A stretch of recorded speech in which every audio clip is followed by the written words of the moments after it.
The first one is the outbreak that we are seeing in New South Wales. So from the outset, can I report in Queensland we have 3 new cases overnight, 2 are in hotel quarantine, and the third person is a woman from New South Wales who travelled to Queensland this week, has since tested positive and has returned to New South Wales. The New South Wales Premier also mentioned this woman in her press conference that has just been held.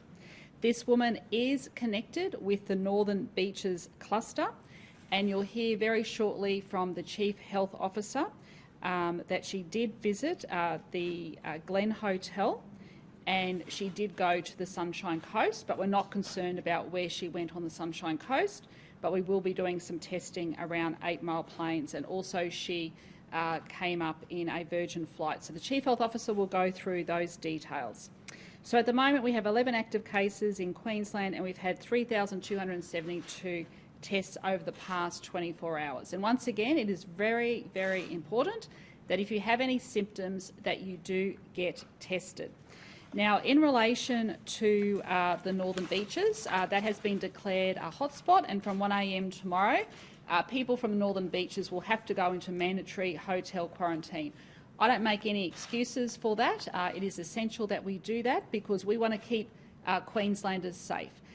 So my message very clearly is if people are from the Northern Beaches of New South Wales, it would be well advised for them to stay in the Northern Beaches and not to travel to Queensland. And if that all happens, that's going to be very good.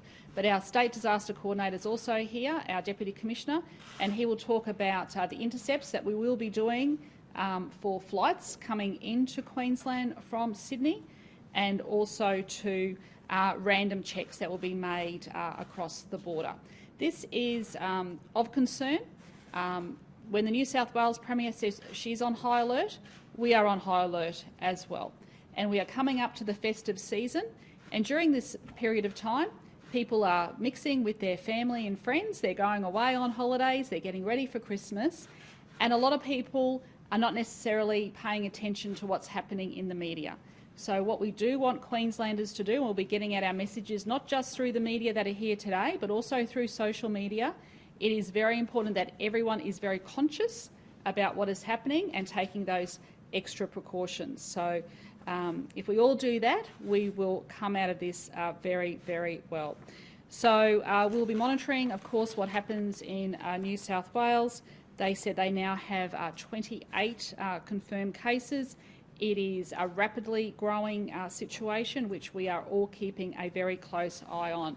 But at this stage, we will continue to observe that hotspot regime, and that is being consistently followed throughout Australia as well. So I just want to give people that sense of security in terms of we are following practices that other states and territories are also at this stage. So I just want to alleviate people's concerns there.